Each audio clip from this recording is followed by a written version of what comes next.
உயிரொன்று இல்லாமல் உடல் இங்கு நிலையாதே.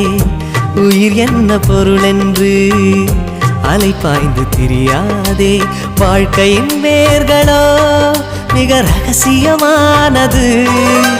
ரகசியம் காண்பதே நம் அவசியமானது. தேடல் உள்ள உயிர்களுக்கே தினமும் பசி இருக்கும்.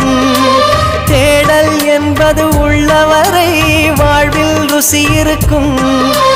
பாடல் போல தேடல் கூட ஒரு சுகமே.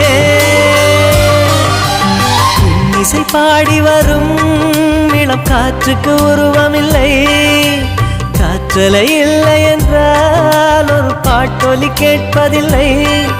ஒரு காலம் வருகையில் உள்ளம் கொள்ளை போகுதே. ஆனால் காற்றின் முகவரி கண்கள்